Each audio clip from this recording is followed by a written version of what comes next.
Hello ಎಲ್ಲರೂ ಹೇಗಿದ್ದೀರಾ? So welcome back to my YouTube channel. ಈಗ ಸಂಜೆ 5 ಗಂಟೆ ಆಗಿದೆ. ವ್ಲಾಗ್ನ ಈಗ ಶುರು ಮಾಡಿದ್ದೀನಿ. ಲಾಸ್ಯ ನೋಡಿ, ಲಾಸ್ಯನೋ ಮಾನ್ವಿಕೇನೋ ತಿಂತವ್ರು ತಂದ್ಕೊಂಡು ಬಾ ಲಾಚಿ. ನಾವೀಗ ಚಕ್ಲಿನೂ ಮಿಕ್ಸರ್ ತರಿಸಿದ್ದೆ.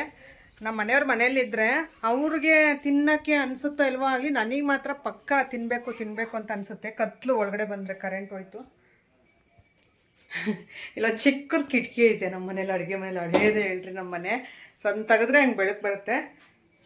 ಈ ಬ್ಯಾಗಲ್ಲಿ ತಂದಿದ್ದ ಅಂದರೆ ಸ್ಲಿಪ್ಪಲ್ಲಿ ಬರ್ಕೊಟ್ಟಿದ್ವಿ ನಾವು ಮಾನ್ವಿಕನ್ಗೆ. ಎಷ್ಟು ಚೆನ್ನಾಗಿ ಹೋಗ್ಬಿಟ್ಟು ಎಲ್ಲ ತಂದಿದ್ದಾನೆ ಅಂದರೆ ನೋಡಿ, ಈ ಬ್ಯಾಗಲ್ಲಿ ತಂದಿದ್ದಾರೆ ಮಿಕ್ಸರ್ ಪಾಕೆಟು ಮತ್ತು ಚಕ್ಲಿ ಅವೆಲ್ಲನೂ ನೋಡಿ. ಚಕ್ಲಿ ಒಂದು ಸ್ವಲ್ಪ ತಿಂದ್ಬಿಟ್ವಿ ನಾನು ನಮ್ಮ ಮನೆಯವ್ರು ಆಗಲೇ. ಆಮೇಲೆ ಮಿಕ್ಸರ್ ಪಾಕೆಟು. ಸೊ ಈಗ ಓಪನ್ ಮಾಡಿ ತಿನ್ನಬೇಕು. ಸದ್ಯಕ್ಕೆ ಇವನು ಕ್ಲಿಯರ್ ಮಾಡೋಣ. ಅದಕ್ಕೆಲ್ಲ ಈರುಳ್ಳಿ ಎಲ್ಲ ಹಚ್ಕೊಂಡು ಅದೇ ಇದಾಗುತ್ತೆ. ಬೇಗ ಕ್ಯಾಮ್ರಾ ಆಡಿಸ್ತೀನೇನೋ, ಅಂದರೆ ತಿರುತ್ತೀನಿ ಈ ಕಡೆ ಆ ಕಡೆ ಅಂತಂದು. ನನಗೆ ಇವೇ ಬೇಕಪ್ಪ. ವೀರಭದ್ರ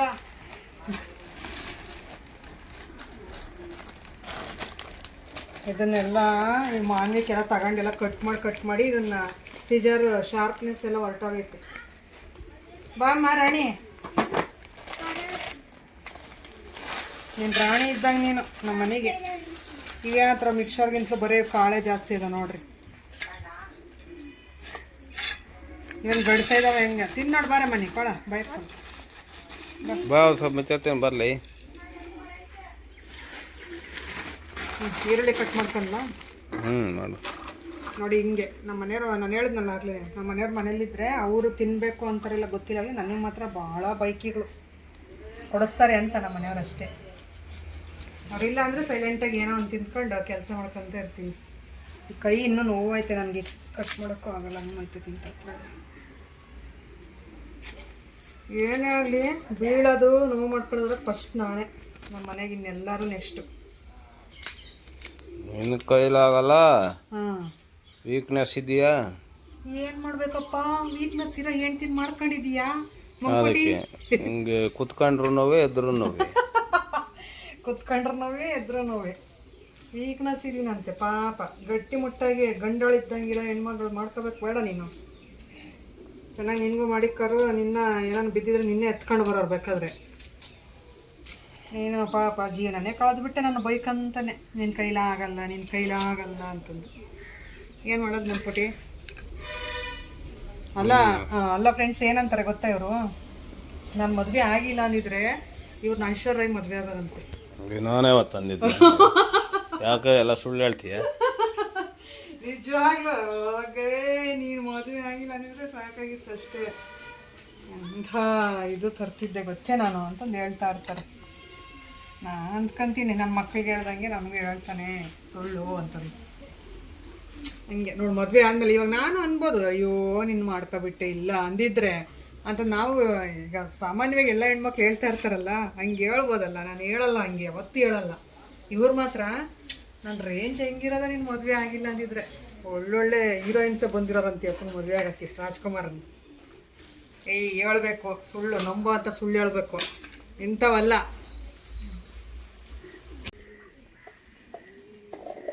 ಬಾ ಅತ್ತಾಗಿತ್ತ ಸ್ವಲ್ಪ ಇತ್ತಾಗಿತ್ತು ಅಡ್ಡಾಡು.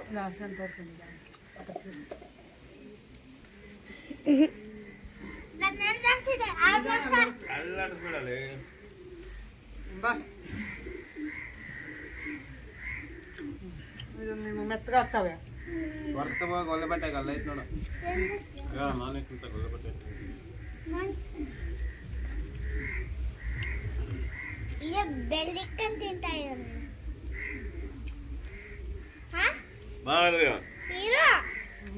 ಎಷ್ಟೊತ್ತು ತೋರಿಸ್ತೀಯ ನೀನು?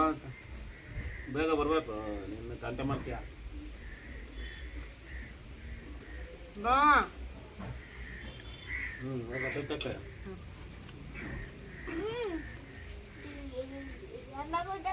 ಅಲ್ಲೇ ಆನು ಇಲ್ಲ ಇಲ್ಲಿಗೆ ಬಾರ ಮನೆ ಆಶೀರ್ವಾದ ನಂಗೆ ತೆಗಿ. ತಿನ್ನಿಸ್ತೀವಿ.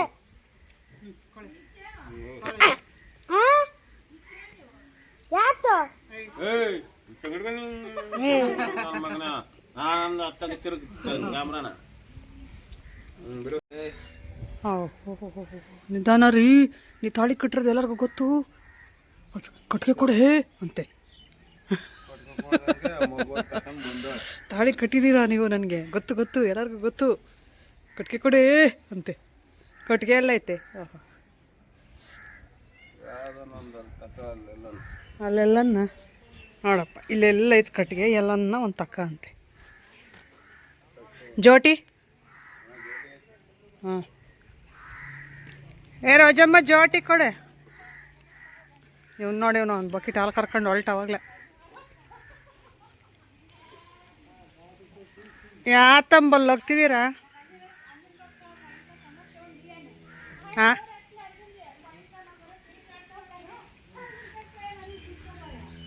ಯಾರು ಸೂಸಪ್ಪ ಮಾಕೊದ್ದೆ ಸೂಸ್ಕನಕ್ಕೆ ಗಳೆ. ಏ ಜೋಟಿ ಕೊಡ್ಬಾ, ಜೋಟಿನೇ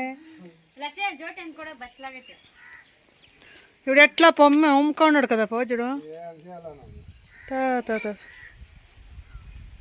ఇట్లయితే ఎట్లప్ప అయిపోతుంది నమ్మి అంజన్ కప్పు ఇచ్చి మీరు ఓ స్వెన్నూరు కమ్మిండంటే ఇయ్యప్ప ఎట్లా అంజన్ కప్పు చూసేయప్ప ಹಳಿಯ ಹಳಿಯ ಎಲ್ಲವಪ್ಪಯ್ಯ ಹಂಗೆ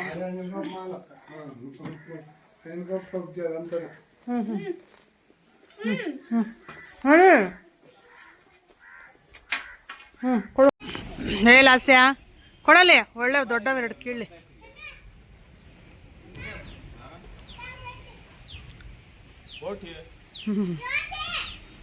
ಜೋಟಿ ಬೋಟಿ ಎಲ್ಲ ಕಿತ್ಕೊಳಪ್ಪ. ಹಾಂ ಕೀಳು ಕೀಳು ಇಟ್ಕೊಂತೀವಿ, ಹಿಡ್ಕ ಕೀಳು.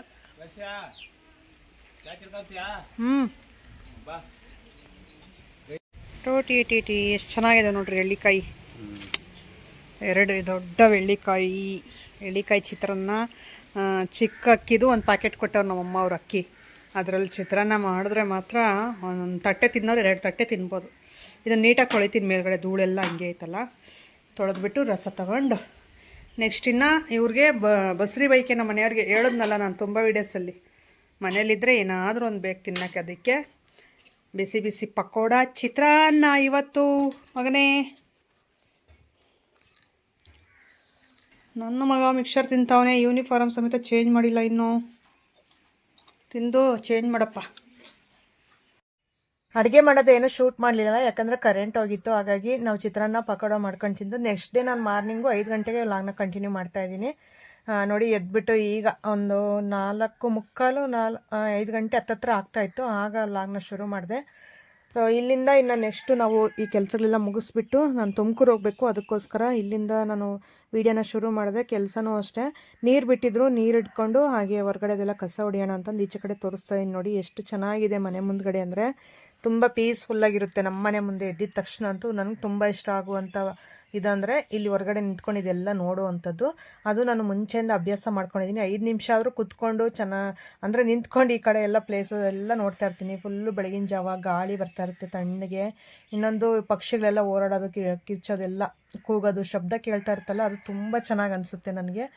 ಹಾಗಾಗಿ ನಮ್ಮ ಪಾರು ಮತ್ತು ಸಿಂಬಾ ಎದ್ರು, ಅವರು ಮಲಗಿದ್ರು. ಸೊ ಹಂಗಾಗಿ ಮ್ಯಾಟ್ ಎಲ್ಲ ಎತ್ತಾಕೋಣ ಅವರು ಕೆಳಗಡೆ ಹಾಸಿರೋದಂತಂದು ಈಗೆಲ್ಲ ತೆಗಿತಾ ಇದ್ದೀನಿ.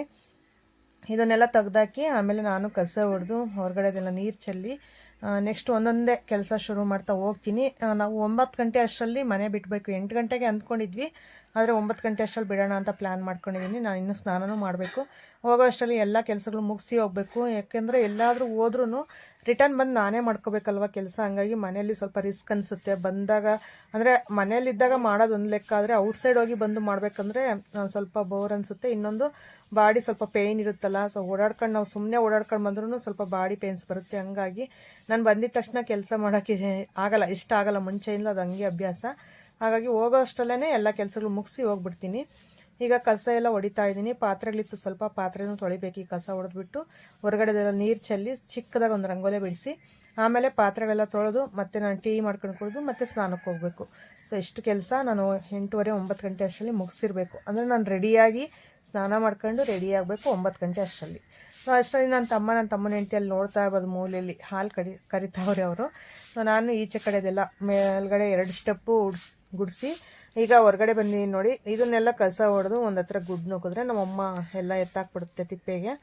ಹಾಗಾಗಿ ಕಡ್ಡಿ ಪರ್ಕೆಯಲ್ಲಿ ಬಲಗೈ ಸ್ವಲ್ಪ ನೋವು ಇದೆ, ಇನ್ನೂ ಅದು ಕಡಿಮೆ ಆಗ್ತಿಲ್ಲ. ಅದು ಉಣ್ಕಿರೋದಲ್ವಾ, ಸೊ ಹಾಗಾಗಿ ನೋವಿರುತ್ತೆ. ಇನ್ನೊಂದು ಸ್ವಲ್ಪ ದಿನ ಹೋಗ್ಬೇಕು ಕಡಿಮೆ ಆಗಬೇಕಂದ್ರೆ. ಈಗ ಸದ್ಯಕ್ಕೆ ಏನಾದರೂ ಕಾಯನ್ನಿಟ್ಟು ಟೈಟಾಗಿ ಪ್ಲಾಸ್ಟರ್ ಥರ ಹಾಕೋಣ ಅಂದ್ಕೊಂಡಿದ್ದೀನಿ. ಯಾಕಂದರೆ ಪೇಯ್ನು, ನಾನು ಹಿಂಗೆ ಕಸ ಹೊಡಿಯೋದಿಲ್ಲ, ಒಂದು ಕೈಯಲ್ಲೇ ಹೊಡಿತಾ ಇದ್ದೆ. ಅದು ಉಣ್ಕಿರೋದ್ರಿಂದ 2 ಕೈನೂ ಬಳಸ್ಕೊಂಡು ಈ ರೀತಿ 2 ಕೈಯಲ್ಲಿ ಹೊಡಿತಾ ಇದ್ದೀನಿ. ಅದಕ್ಕೆ ಸ್ವಲ್ಪ ಟೈಟಾಗಿದ್ದರೆ ನೋವು ಸ್ವಲ್ಪ ಕಡಿಮೆ ಆಗುತ್ತೇನೋ ಅಂತ ಅದಕ್ಕೆ ಆ ಥರ ಮಾಡೋಣ ಅಂದ್ಕೊಂಡಿದ್ದೀನಿ. ತುಮಕೂರು ಹೋಗಿ ಬಂದು ನೆಕ್ಸ್ಟ್ ಮಾಡೋಣ ಅಂತ ಅಂದ್ಕೊಂಡಿದ್ದೀನಿ ಹೇಳ್ರಿ. ಈಗ ಕಸ ಎಲ್ಲ ಒಂದು ಕಡೆ ನುಗ್ತಾ ಇದ್ದೀನಿ. ಮತ್ತು ಈ ಕಡೆ ಅದು ಅಲ್ಲಿವರೆಗೂ ಗುಡಿಸ್ಬೇಕು. ಎಲ್ಲ ಗುಡಿಸ್ಬಿಟ್ಟು ಈಚೆ ಕಡೆ ನೀರು ಚೆಲ್ಲಬೇಕು. ಹಿಂಗೆ ಎದ್ದಿದ ತಕ್ಷಣ ನಾವೆಲ್ಲಾದರೂ ಹೋಗ್ಬೇಕಂದ್ರೂ ಇಷ್ಟೆಲ್ಲ ಕೆಲಸಗಳು ಮುಗಿಸಿ ಹೋಗ್ಬೇಕಲ್ವ. ಸೊ ಹೆಣ್ಮಕ್ಳಿಗೆ ನಿಜ ಸ್ವಲ್ಪ ಡಬಲ್ ಕೆಲಸನೇ ಇರುತ್ತೆ ಎಲ್ಲ ಮನೆಯಲ್ಲೂ ಅಷ್ಟೇ. ಆದರೆ ಗಂಡ್ಮಕ್ಳು ಒಂದೇ ಮಾತಲ್ಲೇ ಒಂದು 8 ಗಂಟೆ ಅಷ್ಟರಲ್ಲಿ ಮಲಗಿ ಎದ್ದಾಳ್ತಾರಲ್ಲ, ಏನು ಕೆಲಸ ಮಾಡಿದ್ದೀನಿ ನೀನು ಬೇಗ ಬೇಗ ರೆಡಿ ಆಗ್ತೀನಿ ಅಂತಂದು ಬೈತಾರೆ. ಆದರೆ ಇಷ್ಟೆಲ್ಲ ಕೆಲಸ ಮಾಡಿ ಮುಗಿಸಿರ್ತೀವಿ ಅಂತಂದು ಅವ್ರಿಗೂ ಗೊತ್ತಿರುತ್ತೆ. ಆದ್ರೂ ಒಂದೊಂದು ಸಾರಿ ಹಂಗೆ ಮಾತಾಡ್ತಾರೆ. ಎಲ್ಲರ ಮನೆಯಲ್ಲೂ ಇದಂತೂ ಸರ್ವೇ ಸಾಮಾನ್ಯ ಹೆಣ್ಮಕ್ಳಿಗೆ ಮಾತಾಡೋದು. ಹಾಗೆ ನಮ್ಮ ಮನೇಲೂ ಅಷ್ಟೇ. ನಮ್ಮ ಮನೆಯವರು ಎಷ್ಟೇ ಕ್ಲೋಸ್ ಆಗಿದ್ರು, ಫ್ರೆಂಡ್ಲಿ ಆಗಿದ್ದರು, ಈ ಥರ ಕೆಲಸ ಮಾಡಿ ಈ ಥರ ನಾನು ರೆಡಿಯಾಗೋ ವಿಚಾರದಲ್ಲಿ ಮಾತಾಡ್ತಾರೆ. ಹಾಗಾಗಿ ನಾನು ಅದನ್ನು ಲೈಟಾಗಿ ತೊಗೊಬಿಟ್ಟಿದ್ದೀನಿ ಬಿಡ್ರಿ. ಯಾವಾಗಲೂ ಇದ್ದಿದ್ದೆ ಅಲ್ವಾ, ನಾವು ಮಾಡಿದ್ರು ಅವ್ರು ನೀನು ಮಾಡಿದ್ಯಾ ಅಂತ ಹೇಳಲ್ಲ, ಏನಿಲ್ಲ. ಅದಕ್ಕೋಸ್ಕರ ನಾನು ಅದನ್ನು ಸೀರಿಯಸ್ಸಾಗಿ ತೊಗೊಳ್ಳಲ್ಲ. ಸೀರಿಯಸ್ಸಾಗಿ ತೊಗೊಂಡ್ರೆ ಜಗಳ ಮಾಡಬೇಕಾಗುತ್ತೆ. ಸುಮ್ಮನೆ ಏನಕ್ಕೆ ಖಾಲಿ ಜಗಳಗಳು ಅಂತ ಹೇಳ್ಬಿಟ್ಟು ನಾನು ಅವ್ರು ಏನಾದರೂ ಅಂದ್ಕೊಳ್ಳಿ, ಕಿವಿಯಲ್ಲಿ ಕೇಳ್ತೀನಿ, ಕಿವಿಲಿ ಬಿಡ್ತೀನಿ, ಆ ಥರ ಹೋಗ್ತಾ ಇರ್ತೀನಿ. ನೋಡಿ ನೀರೆಲ್ಲ ಹಾಕ್ಬಿಟ್ಟು ಮತ್ತು ಇನ್ನೊಂದು ಕೊಡ ಇತ್ತಲ್ಲ, ಅಲ್ಲಿ ಮನೆ ಮುಂದೆಗಡೆನೇ ಓಡಾಡೋ ಪ್ಲೇಸಲ್ಲಿ ಸ್ವಲ್ಪ ಜಾಸ್ತಿ ಗಲೀಜಿತ್ತು. ಹಾಗಾಗಿ ಕೊಡದ ತುಂಬ ಎಲ್ಲನೂ ಚೆಲ್ಲದೆ ನೀಟಾಗಿ ಹೋಗ್ತಾ ಇದೆ ಕೆಳಗಡೆ. ಹಿಂಗೆ ನೋಡಿರಿ, ಇವರು ಅಷ್ಟೇ 5 ಗಂಟೆಗೆ ಎದ್ದಿರೋರು 1 ಅವರ್ ಅಷ್ಟು 4 ಹಸು ಮತ್ತು 2 ಎಮ್ಮೆ ಹಾಲು ಹಿಂಡಬೇಕಲ್ವ. ಹಾಗಾಗಿ ಲೇಟ್ ಆಗುತ್ತೆ. ಇವರು ಪಾಪ ಬೇಗ ಎದ್ದೇಳ್ತಾರೆ ಡೈರಿನೂ. ಎದ್ಬಿಟ್ಟು ಈ ರೀತಿ ಹಾಲೆಲ್ಲ ಕರೆದು ನೆಕ್ಸ್ಟ್ ಡೈರಿಗೆ ಹಾಕಬೇಕು. ಹಂಗಾಗಿ ನನ್ನ ತಮ್ಮ ನೋಡಿ ಚಳಿಗೆ ಅದು ಟವಲೆಲ್ಲ ಹೊತ್ಕೊಂಡು ಹಾಲು ಹಿಂಡ್ತಾವ್ನು ಕೂತ್ಕೊಂಡು. ಆ ಕಡೆ ರೋಜಾ ಹಿಂಡ್ತಾವಳೆ. ಸೊ ಇವ್ರದ್ದು ಈ ಡ್ಯೂಟಿ ಎದ್ದಿದ ತಕ್ಷಣ, ನಂದು ಆ ಡ್ಯೂಟಿ. ಹಂಗೆ ಒಬ್ಬೊಬ್ರದ್ದು ಒಂದೊಂದು ಡ್ಯೂಟಿ ಇರುತ್ತಲ್ವ. ಹಾಗಾಗಿ ನಾನು ಹೋಗ್ಬಿಟ್ಟು ಹಾಲು ತಗೊಂಡು ಬಂದು ಹಾಲು ಅಂದರೆ ಕಾಫಿ ನಮ್ಮ ಮನೆಯವ್ರಿಗೆ ಮಾಡಿಕೊಟ್ಟು ಮತ್ತು ನಾನು ಸ್ವಲ್ಪ ಹಾಲು ಕಾಯಿಸ್ಕೊಂಡು ಕೊಡಿದೆ. ಆಮೇಲೆ ಪಾತ್ರೆ ತೊಳ್ಕೊಂಡೆ. ಅದಾದಮೇಲೆ ಈಗ ತೊಳೆದಿರೋಂಥ ಬಟ್ಟೆ ಗುಡ್ಗೆ ಹಾಕಿದ್ದೆ. ಇದೆಲ್ಲ ಏನಾಗುತ್ತೆ ಅಂದರೆ, ನಾನು ಬರೋ ಅಷ್ಟರಲ್ಲಿ ಎಲ್ಲ ಸುಕ್ಕಲು ಬಂದಿರುತ್ತೆ, ಅದ್ರ ಮೇಲೆ ಬೀಳೋದು, ಮಕ್ಳಂಗೆಲ್ಲ ಮಾಡ್ತಾರೆ. ಅದಕ್ಕೆ ಇದನ್ನು ಮಡಚಿಟ್ಟೋಗೋಣ ಅಂತ ಹೇಳ್ಬಿಟ್ಟು ಮಡಚ್ತಾ ಇದ್ದೀನಿ. ಇನ್ನೊಂದು ವಿಷಯ, ಮೊನ್ನೆ ನಾನು ಹಾಕಿರೋವಂಥ ವೀಡಿಯೋಗೆ ತುಂಬ ಜನ ನನಗೆ ಸಪೋರ್ಟಿವ್ ಆಗಿ ಪಾಸಿಟಿವ್ ಆಗಿ ಮಾತಾಡಿ ಹೇಳಿದ್ದೀರಾ. ತುಂಬ ಥ್ಯಾಂಕ್ಸು. ನಿಮ್ಮ ಪ್ರೀತಿಗೆ ನಾನು ಚಿರಋಣಿ. ಆ ಥರ ಬೇಡದಿರೋ ಕಾಮೆಂಟ್ಸ್ಗೆ ಇಗ್ನೋರ್ ಮಾಡ್ತೀನಿ ಆದಷ್ಟು. ಆದರೆ ನಾನು ಪರ್ಸ್ನಲಿ ತಗೊಂಡು ಟಾರ್ಗೆಟ್ ಮಾಡಿ ಮಾತಾಡೋರಿಗೆ ನಾನು ಮಾತಾಡಲೇಬೇಕಾಗುತ್ತೆ. ಯಾಕಂದರೆ ನಾವು ಸುಮ್ಮನೆ ಇದ್ದಷ್ಟು ಅವರು ಮಾತಾಡೋದು ಜಾಸ್ತಿ ಮಾಡ್ತಾರೆ, ನಾವು ಸೈಲೆಂಟಾಗಿ ಇದ್ದಷ್ಟು. ನಾವು ಅವಾಗ ಕೌಂಟ್ರ್ ಕೊಡ್ತಾಯಿದ್ರೆ, ಓ ಬಿಡಪ್ಪ ಸುಮ್ಮನೆ ಏನಕ್ಕೆ ನಮ್ಮ ಕಾಮೆಂಟ್ಸ್ನ ತಗೊಂಡು ಸ್ಕ್ರೀನ್ಶಾಟ್ ತೆಗೆದು ಹಾಕ್ತಾಳೆ, ಮಾತಾಡ್ತಾಳೆ ಅನ್ನೋ ಒಂದು ಇದು ಮುಜುಗರ ಆದರೂ ಬರುತ್ತೆ ಅಂತ. ಆ ಥರ ಜನಕ್ಕೆ ಮುಜುಗರ ಬರಲ್ಲ ಹೇಳ್ರಿ. ಯಾಕಂದರೆ ಅವರು ಎಲ್ಲ ಬಿಟ್ಟು ಆ ಥರ ಮಾತಾಡ್ತಾವ್ರೆ, ಕಾಮೆಂಟ್ ಸೆಕ್ಷನಲ್ಲಿ ಬಂದು ಬರೀತಾವ್ರಂದರೆ ಅವ್ರಿಗೆ ಮುಜುಗರ ಅನ್ನೋದಿರೋದಲ್ಲ ಲೈಫಲ್ಲಿ. ಮತ್ತು ಯಾರಾದರೂ ಏನಾದರೂ ಅಂತಾರೆ ಅನ್ನೋದು ಒಂದು ಇದಿರಲ್ಲ ಮನಸ್ಸು. ಸೊ ಅವರು ಒಂಥರ ಏನೋ ಒಂಥರ ಪರ್ಸನ್ಸ್, ಆ ಥರ ಪರ್ಸನ್ಸ್ ನಾನು ರಿಯಲ್ ಲೈಫಲ್ಲೂ ನೋಡಿದ್ದೀನಿ. ಅಂಥವ್ರಿಗೆ ನಾವು ಏನಂದ್ರೂ ಅವ್ರಿಗೆ ಏನೋ ಒಂದ್ಸಲ ಮುಜುಗರನೂ ಆಗಲ್ಲ, ಜೀವನದಲ್ಲಿ ಜಿಗುಪ್ಸೆ ಪಡ್ತಾರಲ್ಲ, ಆ ಥರ ಏನಿರಲ್ಲ ಅವ್ರ ಲೈಫಲ್ಲಿ. ಬರೀ ಬೇರೆಯವ್ರ ಲೈಫ್ನ ಏನಕ್ಕೆ ನೋಡೋದು, ಬೇರೆಯವ್ರ ಬಗ್ಗೆ ಮಾತಾಡೋದು. ಹಂಗಾಗಿ ಅಂಥವ್ರದ್ದು ನಾನು ತಲೆ ಕೆಡಿಸ್ಕೊಳ್ಳಲ್ಲ. ಪರ್ಸ್ನಲಿ ಯಾರಾದರೂ ಮಾತಾಡಿದ್ರೆ ನಾನು ಮಾತಾಡ್ತೀನಿ ಅಷ್ಟೇ. ಆದರೆ ನೀವು ಇಷ್ಟೊಂದು ಜನ ಸಪೋರ್ಟ್ ಮಾಡ್ತೀರಂತ ನಿಜವಾಗ್ಲೂ ಅಂದ್ಕೊಂಡಿರಲಿಲ್ಲ. ನಿಮ್ಮ ಪ್ರೀತಿಗೆ ನಿಜವಾಗ್ಲೂ ಚಿರಋಣಿಯಾಗಿರ್ತೀನಿ. ತುಂಬ ತುಂಬ ತುಂಬ ಥ್ಯಾಂಕ್ಸ್ ಎಲ್ರಿಗೂ. ನಂಗೆ ತುಂಬ ಚೆನ್ನಾಗಿ ಸಪೋರ್ಟ್ ಮಾಡಿದ್ರಿ. ಸೊ ಇದೇ ರೀತಿ ಸಪೋರ್ಟ್ ಮಾಡ್ತಾಯಿರಿ, ಒಳ್ಳೊಳ್ಳೆ ಕಾಮೆಂಟ್ಸ್ ಹಾಕ್ತಾಯಿರಿ, ಹೀಗೆ ನನ್ನ ಲೈಫ್ ಸ್ಟೈಲ್ ವೀಡಿಯೋಸ್ನ ಇಷ್ಟಪಡ್ತಾಯಿರಿ ಅಂತ ಹೇಳ್ತಾ, ಸೊ ಸಿಗೋಣ ನಾಳೆ ಒಂದು ಒಳ್ಳೆ ಲಾಗ್ ಮುಖಾಂತರ. ಈಗ ನಮ್ಮ ಮನೆಯವ್ರದ್ದು ಒಂದು ಸ್ಲ್ಯಾಗ್ ಇತ್ತು, ಅದನ್ನು ಐರನ್ ಮಾಡ್ಕೊಂಡು ಅವ್ರಿಗೂ ಸ್ನಾನಕ್ಕೆ ನೀರು ಕಾಯಿಸಿದ್ದೀನಿ. ನಾನು ಸ್ನಾನ ಮಾಡ್ಕೊಂಡು ಅವ್ರು ಮತ್ತೆ ಸ್ನಾನಕ್ಕೆ ಹೋಗ್ತಾರೆ. ಸೊ ಹಿಂಗೆ ನಮ್ಮ ದಿನಚರಿ ಲೈಫ್ ಸ್ಟೈಲ್ ವೀಡಿಯೋಸ್ನ ತುಂಬ ಜನ ನೋಡಿ ಇಷ್ಟಪಡ್ತೀರಾ. ಇದೇ ರೀತಿ ಕಂಟಿನ್ಯೂ ಮಾಡ್ತೀವಿ. ಹಾಗೆ ನಿಮ್ಮ ಫಿಲ್ಟರ್ ಇಲ್ಲದೆ ಇರುವಂಥ ಅಣ್ಣನ ಕೈಲಿ ಇನ್ಮೇಲೆ ಮಾತಾಡಿಸ್ತೀನಿ. ನಮ್ಮ ಅಣ್ಣ ಮಂಜು ಅಣ್ಣನ ಕೈಲಿ ಮಾತಾಡಿಸ್ರಿ, ಅವ್ರ ಮಾತಲ್ಲಿ ಫಿಲ್ಟರೇ ಇಲ್ಲ ಅಂತಂದು ಹೇಳ್ತಾ ಇರ್ತೀರಲ್ಲ. ಹಾಗಾಗಿ ವ್ಲಾಗಲ್ಲಿ ಸ್ವಲ್ಪ ಸ್ವಲ್ಪ ಜಾಯಿನ್ ಮಾಡ್ಕೊತೀನಿ ಅವ್ರನ್ನ ಇನ್ಮೇಲೆ. ಸೊ ಇದೇ ರೀತಿ ನಿಮಗೆ ಇಷ್ಟ ಆಗೋ ಥರ ವ್ಲಾಗ್ಸ್ನ ಕೊಡ್ತಾ ಇರ್ತೀನಿ ಅಂತಂದು ಹೇಳ್ತಾ, ಸಿಗೋಣ ನಾಳೆ ಒಂದು ಒಳ್ಳೆ ವ್ಲಾಗ್ ಮುಖಾಂತರ. Thank you for watching. Bye.